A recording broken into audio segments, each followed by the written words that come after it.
तो आप सब लोग जानते हैं कि department of post ministry of communication के अंडर आता है। और दोस्तों, मिनिस्ट्री ऑफ कम्युनिकेशन का इंचार्ज रहता है, जो कम्युनिकेशन मिनिस्टर रहता है वो। और दोस्तों, हमारा संचार मंत्री जो है वो प्रेजेंट पे है ज्योतिरादित्य सिंधिया जी, पहले अश्विनी वैष्णव जी थे। तो दोस्तों, आज के वीडियो में मैं आपको दिखाऊंगा कि संचार मंत्री ज्योतिरादित्य सिंधिया जी हमारा इंडिया पोस्ट के बारे में क्या सोचते हैं। और उनका हाल ही में एक इंटरव्यू हुआ था, उस इंटरव्यू में उन्होंने क्या कहा था डिपार्टमेंट ऑफ पोस्ट के बारे में, वो आज मैं आपको सुनाऊंगा। तो आप पहले वो वीडियो सुन लीजिए। तो Scindia, your department post has a mention in paragraph 26 about being a catalyst for rural commerce and stuff. I had two questions. Why is the India Post still only a payment bank? It has more branches than most banks have. Why isn't it a full-fledged bank? And the second, post offices world over are being deployed as logistics company. Isn't it time we sort of liberated India Post from its old role and created it a logistic company, corporatized it, maybe list it? I mean, I remember writing about listing India Post maybe 20 years back, and we have still sort of crawled to the point where it is still a payments bank. I think it's a disservice to the spread, reach, and the potential of India Post that it continues to be only a payment bank. So I think, Shankar, you're both right and you're wrong. Let me just clarify this for you. The India Post Payments Bank is a wholly owned subsidiary of India Post. It's only one of the verticals of India Post. The India Post Payments Bank has done a yeoman's job in the last 3 to 4 years of its inception. Let me give you some of the details on that. We were supposed to break even by FY 27-28. I'm glad to report to you that we have already broken even this year in the 9-month results between you and I as a post payments bank is concerned. We have close to about 11.5 crore customers as on date. To answer your query in terms of transforming into a full-fledged bank, you're very aware that the RBI has very strict regulations between what can be a commercial bank and what can be a post payments bank. And it's not that it's easy to fungibly twin both of those aspects. You cannot do that under the current regulatory regime. But having said that, as I mentioned, this is only one vertical of India Post. India Post is a most amazing organization. You're absolutely right. We have 165,000 points of sale. We are probably the largest distribution network, not in India, but the largest distribution network in the world. We have close to about 2.75 lakh Grameen Dak Sevaks, whose one mission in life is Dak Seva Jan Seva. This is the motto that I had evolved with them way back in 2008 when I was a Minister of State in this department. We are looking forward exactly on the lines that you're talking about. We have traced the path of many postal organizations across the world, from Japan Post to La Poste in France, to Royal Mail in the UK, to US Mail, to DHL in Germany. And we are looking, and that's why the finance minister talked about moving India Post into a logistics organization. We have made close to a 2-hour presentation to the finance minister. I'm in the process with the department of doing a business process restructuring exercise.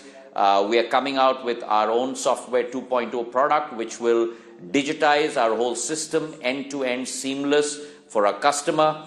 Third, we are also coming out with a DigiPin code, which is very much like DigiYatra, which is what you experienced with me in civil aviation. So we are geocoding every single address across the length and breadth of this country. So when Shankar Iyer goes and resides in some place, that geocoded DigiPin address will be attributed to him. And when he moves out and Mr. Rahul Kanwal moves in, it will be then attributed to him. So these are all processes that we are putting in. We have 6 verticals between life insurance, post office savings bank, parcels, mails, international mails, and citizen-centric services. We're looking at all of those 6 verticals, looking at the value chain for each, doing an operations exercise across all of them, consolidating a lot of their operations into hub and spoke. And I'd love to spend some time with you on this and with Rahul in terms of what we've got cooking at India Post. So we have great plans for the next couple of years. We are today a cost center for the government of India, and it's our hope in the next 5 years to turn it hopefully into a profit center for government of India. I hope you list it. I hope it will be listed. I hope it will be listed like all the good public sector units like State Bank of India and LIC. I mean, having. Yeah, that's certainly our ambition, but I think it's important not to put the cart before the horse. Having been an investment banker in my last life, I think it's very important to come out with a value proposition and a product. And once you're able to do that, then the listing is it's an eventuality. It has to happen. One last question before you let me go, Minister Scindia. Your government speaks of a Viksit Bharat by 2047 that requires a real GDP growth rate of at least 8% plus.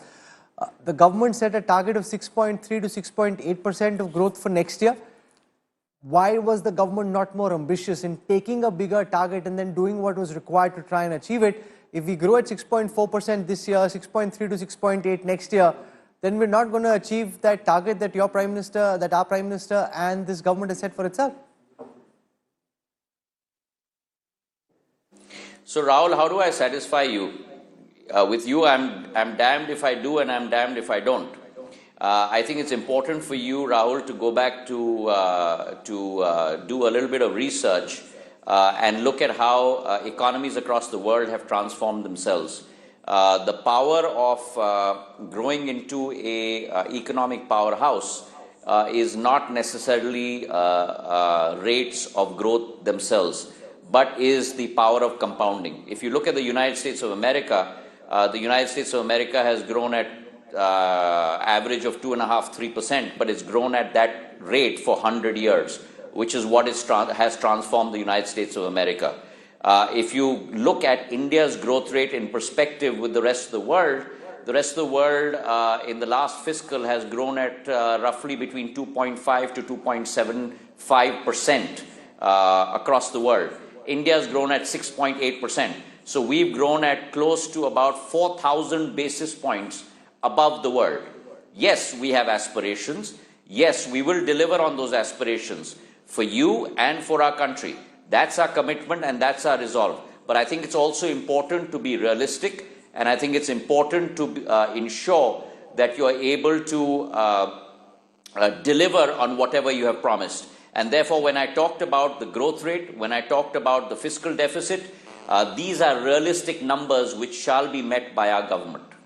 Okay, we leave it there. Minister Jyotiraditya Scindia for joining us. Thank you very much. You have an interesting plan on what you hope to do with India Post. It will be fascinating to see how it plays out on the ground. Thank you for taking out time, sir. Thank you so much, Rahul. Pleasure. Thank you. तो आपने सुना कि Jyotiraditya M Scindia ji India post के बारे में क्या सोचते हैं, और उन्होंने ये भी कहा है कि इंडिया पोस्ट को बहुत ही जल्दी लार्जेस्ट लॉजिस्टिक हब बनाया जाएगा दोस्तों, और इंडिया पोस्ट बहुत ही तेजी से बदलेगा। कई सारे चेंजेस किया जाएगा इंडिया पोस्ट में, और वो सारे चेंजेस पहले ही टेलीग्राम चैनल पर बताया गया है, इस यूट्यूब चैनल पे भी बताया गया है। तो दोस्तों ऐसे ही ढेर सारे जानकारी के लिए चैनल को सब्सक्राइब करके रखें और अपने दोस्तों के साथ शेयर करें। धन्यवाद, मिलते हैं नेक्स्ट वीडियो में। तो दोस्तों, आशा करते हैं कि ये वीडियो आपके लिए हेल्पफुल रहा होगा।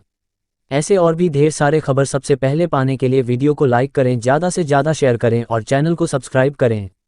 धन्यवाद।